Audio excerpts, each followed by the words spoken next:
Sacred heights calling, sacred heights calling,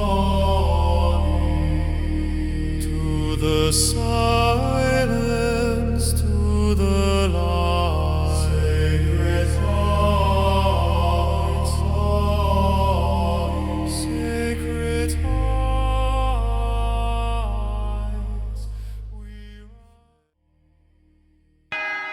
What does it mean, to leave everything behind?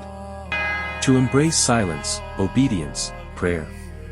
To give not just a part, but the whole of one's life. This is not just a decision. It is a response. A response to the calling.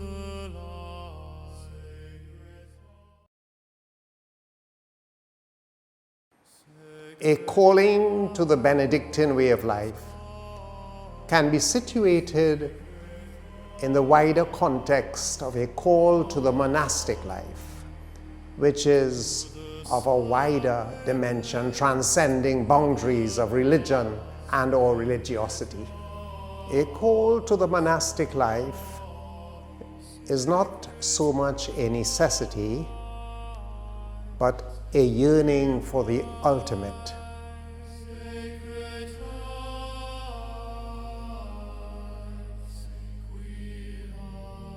There were monks long before the advent of Christianity. Elements of monastic life have been present throughout the history of mankind. It can be found in all forms of religious expressions: Hinduism, Buddhism, Islam, the virgin priestesses in the Mediterranean religions. Among the Greek philosophers such as Pythagoras, in the prehistoric religions of America, there were temples of consecrated virgins. In famous temples in Peru and Mexico, there were temples dedicated to life in common. The calling in the Benedictine life is directed and can be expressed as a call to seek God in the following of Christ. The Benedictine way of life is essentially cenobitic, that is, a monastic life lived in common with like-minded seekers under a rule and an abbot. How does someone know that this is not simply a desire, but a genuine call from God? Through a loss of appetite for the things which are earthbound, transitory, and merely pleasure-seeking. The experience of an emptiness in the pursuit of things material, such as wealth, fame, sexual pleasure. A desire to find greater levels of meaning and fulfillment in life.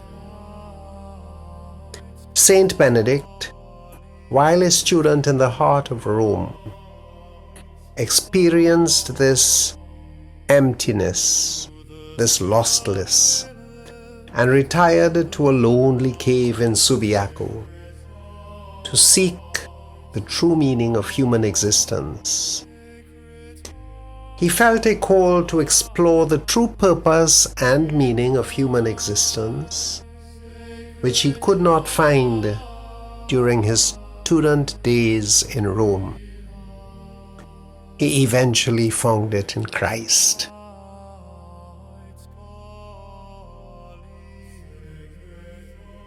Can someone describe the moments when a monastic vocation becomes undeniable? I would think not. There is often a struggle in the human heart that can last a lifetime. The call must be seen also in the context of a decision. From time to time there may be wavering, wondering if I have made the right decision, and if I do really have a vocation. Soon after I joined the monastery at Mount St. Benedict, a wise elderly monk advised me to ask this question each day: why am I here? To keep reminding myself. A vocation to the monastic life is a marriage of call, response, and decision. It is a question of fulfilling a commitment which one may have made at some point in his or her own life's journey. There is often no magical moment when one's vocation is sealed. The journey continues. One may ask, what is the role of silence in hearing God's call? A milieu of silence cultivates a capacity to listen. The very first word in the rule of St. Benedict is the word listen. Living amidst the cacophony of noises, the art of listening becomes much more difficult to cultivate. And for St. Benedict, listening is not merely an exercise of the physical ear, but of the heart.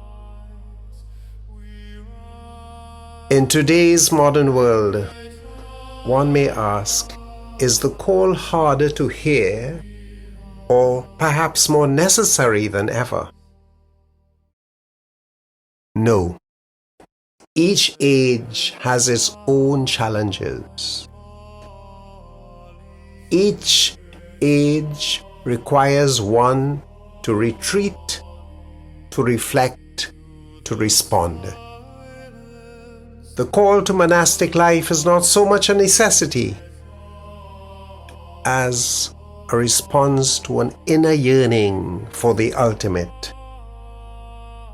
Each age has its own challenges, and each age requires one to search for the ultimate meaning of human existence.